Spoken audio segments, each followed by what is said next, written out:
Bismillahirrahmanirrahim. Assalamualaikum warahmatullahi wabarakatuh. Selamat pagi anak-anak. Bagaimana kabarnya hari ini? Semoga semuanya sehat walafiat ya. Alhamdulillah bisa bertemu lagi dengan Ibu Guru. Sudah lama tidak bikin video pembelajaran ya. Sudah lama kita belajarnya melalui tatap muka, dan pada kesempatan kali ini kita belajar lewat video.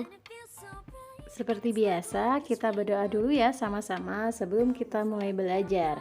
Sikap berdoa. Bismillahirrahmanirrahim.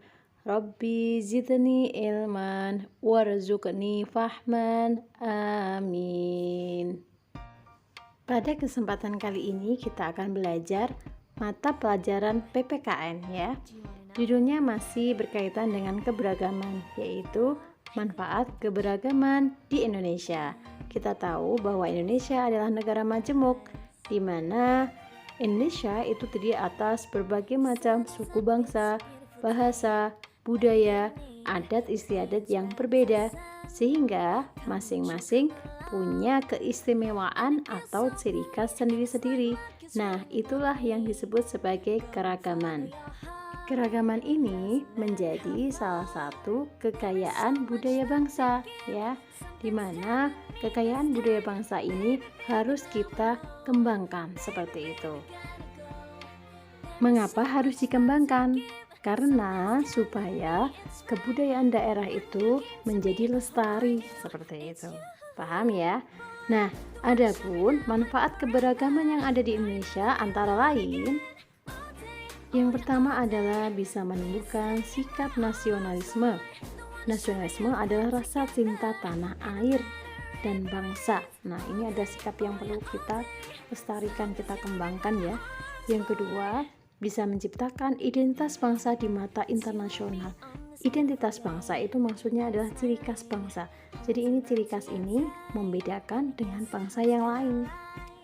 Manfaat yang ketiga adalah sebagai alat pemersatu bangsa. Jadi selain keberagaman yang ada di Indonesia, alat pemersatu bangsa yang lain itu antara lain bahasa Indonesia, bendera merah putih, lambang negara Garuda Pancasila, lagu Indonesia Raya, dan juga lagu-lagu perjuangan. Itu adalah beberapa alat pemersatu bangsa. Kita lanjutkan ya. Manfaat keberagaman yang berikutnya adalah bisa menambah pendapatan nasional. Nah, kemudian yang kelima, sebagai ikon pariwisata atau ciri khusus pariwisata. Dan yang keenam adalah bisa menumbuhkan sikap toleransi. Masih ingat ya, toleransi adalah sikap menghargai atau menghormati seperti itu. Nah, untuk berikutnya adalah karena kita melihat berbagai macam keberagaman yang ada di Indonesia. Nah, bagaimana seharusnya kita harus bersikap ya?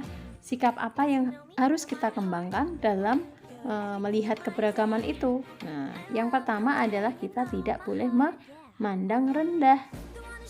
Kita tidak boleh memandang rendah terhadap kebudayaan pihak lain atau daerah lain. Yang kedua, kita tidak boleh menganggap diri sendiri itu yang paling baik, yang paling benar seperti itu.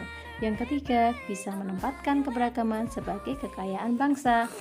Dan yang keempat, kita harus selalu mengutamakan kepentingan bangsa dan negara di atas kepentingan pribadi atau golongan. Nah, keempat, sikap tersebut merupakan sikap yang harus kita kembangkan dalam menghadapi banyaknya atau keberagaman yang ada di Indonesia. Bagaimana pembelajaran hari ini? Cukup jelas ya? Nah, untuk berikutnya adalah tugas untuk kalian. Ada 3 soal yang harus kalian kerjakan ya. Yang pertama adalah sebutkan manfaat keberagaman. Yang kedua, sebutkan 5 alat pemersatu bangsa. Dan yang ketiga, sikap apa saja yang harus kita kembangkan dalam menghadapi keberagaman. Jangan lupa hasilnya ditulis di buku tugas PPKN, dan jangan lupa difoto dan dikirim ke Ibu Guru. Oke, paham ya? Nah, demikian untuk pembelajaran hari ini. Semoga bermanfaat ya. Saya akhiri, wabillahi taufiq walhidayah. Wassalamualaikum warahmatullahi wabarakatuh. Terima kasih, bye bye. Tetap semangat ya. Jangan lupa tetap taat dan patuh sama orang tua, dan jangan lupa sholat tepat waktu ya.